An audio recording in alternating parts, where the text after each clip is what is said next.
रामलाल बहुत गरीब था, रिक्शा चलाया करता था। सुबह से शाम तक रिक्शा चलाता, फिर भी उसके हाथ बस 2 पैसे ही आते। एक दिन रामलाल ने रात में भी रिक्शा चलाने की सोची। आधी रात के वक्त जब रामलाल घर की तरफ जा रहा था कि तभी उसे सड़क किनारे घूंघट ओढ़े हुए औरत दिखाई देती है।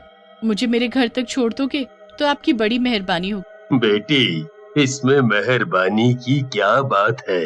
आओ और बैठ जाओ मेरे रिक्शे में। अब बताओ जाना कहाँ है। तुम बस चलते रहो, आगे मैं रास्ता बताती रहूंगी।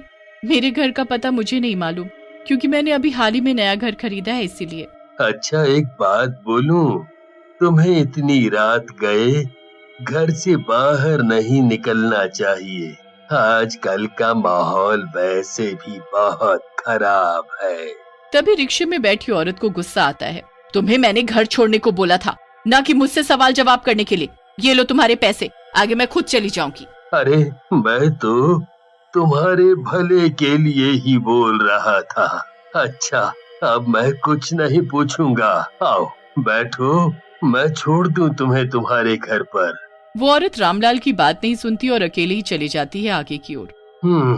भलाई का तो जमाना ही नहीं रहा आजकल। अरे, मैं तो इसलिए पूछ रहा था कि औरत जात है, अकेली सुनसान रास्ते पर है, तो ठीक ठाक उसके घर छोड़ दूं उसे।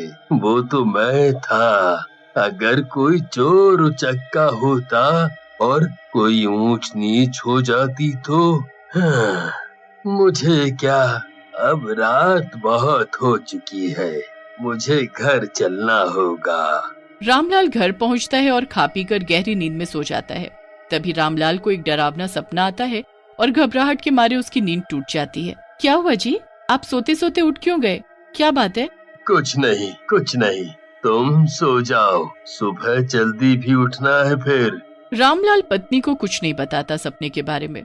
सुबह सुबह रामलाल फिर से निकल पड़ता है अपना रिक्शा लेकर। फिर वही सुबह से शाम और शाम से रात हो जाती है। रामलाल रात के वक्त अपने घर की ओर जा रहा होता है कि उसे फिर से उसी जगह वही औरत खड़ी दिखाई देती है। रामलाल उसे देखकर चौंक जाता है।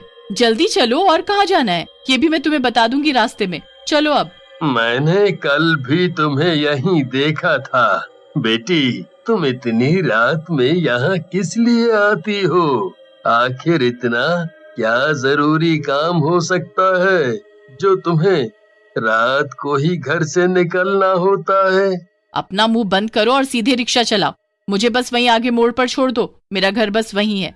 रामलाल उस औरत को चुपचाप वहीं छोड़ देता है और अपने घर चला आता है। आज वो सारी बात अपनी पत्नी को बताता है। आपने अभी जो कुछ बताया मुझे, क्या वाकई वो सच है? अच्छा ये बताओ, वो दिखने में कैसी है? अरे हाँ, मैं तुम्हें ये तो बताना भूल ही गया कि उस औरत ने अपना चेहरा ढका हुआ था पल्लू से। मैंने ना तो उस दिन देखा उसका चेहरा और ना ही कल रात को। कहीं वो कोई चुड़ैल वुड़ैल तो नहीं? चुड़ैलें अक्सर रात को निकलती हैं अपने शिकार के लिए। रामलाल और उसकी पत्नी काफी देर रात तक उसी औरत की चर्चा करते हैं और फिर सो जाते हैं। रामलाल रोज रात को निकलता रिक्शा चलाने और वो औरत रोज उसे दिखाई देती उसी रास्ते पर। ऐसा ही कई रातों तक चलता रहा। आखिर ये माजरा क्या है? मेरी तो कुछ समझ नहीं आ रहा। ये औरत मेरे ही रिक्शे का इंतजार क्यों करती है? टाइम से अपने घर क्यों नहीं चली जाती? आज मैं इसका पीछा करूंगा और देखूंगा आखिर बात क्या है। एक रात जब रामलाल ने उस घूंघट वाली औरत को उस रास्ते पर छोड़ा तो उसने उसका पीछा किया। वो औरत एक टूटे फूटे मकान के अंदर चली जाती है। रामलाल भी उसका पीछा करते हुए उसी घर के अंदर चला जाता है। यहाँ तो बहुत अंधेरा है और चारों तरफ धूल ही धूल, मकड़ी के जाले। इस घर में वो औरत कैसे रहती होगी? ये घर कम और खंडहर ज्यादा लगता है। तभी रामलाल को वहाँ से किसी के चीखने चिल्लाने की आवाजें आने लगी। रामलाल डर के मारे वहाँ से बाहर आ गया। रामलाल सरपट वहाँ से भागा और घर जाकर चुपचाप सो गया चादर ओढ़कर। रामलाल बहुत गहरी नींद में था। तभी उसे फिर से वही डरावना सपना आया। रामलाल उठ खड़ा होता है। उसकी पत्नी भी जाग जाती है। क्या हुआ जी, आजकल आप ठीक से सोते नहीं, आखिर क्या बात है? आजकल आप कुछ ज्यादा ही काम करने लगे हैं ना, बस थकावट में ऐसा हो जाता है। रामलाल उस रात वाली बात के बारे में शोभा को कुछ नहीं बताता। रामलाल रिक्शा तो चला रहा था, पर उसका सारा ध्यान उसी घूंघट वाली औरत पर ही था। रामलाल रात का इंतजार करता है, पर आज रात रामलाल को वो घूंघट वाली औरत रोज की तरह नहीं दिखी। रामलाल उस वीरान घर में बिना डरे घुस जाता है। घर में घुसते ही उसे किसी औरत के रोने की आवाज सुनाई देती है। रामलाल आवाज के पीछे पीछे चल देता है और एक अलमारी के सामने जाकर रुक जाता है। ये आवाज तो इस अलमारी के अंदर से आ रही है। कहीं वो औरत इस अलमारी में तो बंद नहीं है। हे भगवान, मुझे जल्द से जल्द उसे अलमारी से बाहर निकालना होगा। रामलाल उस अलमारी को खोलने की बहुत कोशिश करता है, पर उसे खोल नहीं पाता। तभी उसकी नजर अलमारी पर लगे ताले पर जाती है। घर के अंदर एक लोहे की छड़ी पड़ी थी। रामलाल उसी छड़ को उठाता है और उससे ताला तोड़ देता है। अलमारी खुलते ही उसके अंदर का नजारा देख रामलाल के पैरों तले जैसे जमीन खिसक गई हो। वो घूंघट वाली औरत उस अलमारी में बेहोश सी पड़ी थी। उसका चेहरा अभी भी घूंघट से ढका हुआ था। बेटी, तुम्हें यहाँ अलमारी में किसने बंद किया? बोलती क्यों नहीं? कुछ बोलो। मरे हुए भी कभी कुछ बोलते हैं क्या? औरत अपने चेहरे से घूंघट हटा देती है। घूंघट के पीछे औरत का चेहरा नहीं, एक कंकाल था। तुम तो कंकाल हो। इसका मतलब इतने दिनों से मैं एक कंकाल को अपने रिक्शे में बैठाता रहा। मुझे जल्दी निकलना होगा यहाँ से, जल्दी निकलना होगा। रुको, कहीं जाने की जरूरत नहीं, मैं तुम्हें कोई नुकसान नहीं पहुँचाऊंगी। ये कंकाल नहीं, भूत है, और ये भूत मुझे मार कर खा जाएगा। अरे कोई है क्या? मुझे बचाओ, अरे मुझे बचाओ। जब मेरी आवाज किसी ने नहीं सुनी तो तुम्हारी आवाज कौन सुनेगा? तभी कंकाल एक औरत में बदल जाता है। रामलाल बिल्कुल शांत हो जाता है और उसे गहरी निगाहों से देखने लगता है। फिर उसके सिर पर हाथ रखकर बोलता है, बेटी, क्या बात है? मुझे बताओ अपना दुख। तुम्हारे साथ आखिर ऐसा क्या हुआ जो तुम्हारी हालत ऐसी हो गई? आपने मुझे बेटी बोला, मैं धन्य हो गई। मैं बताती हूँ कि आखिर मेरे साथ क्या हुआ। मेरा नाम रोशनी है।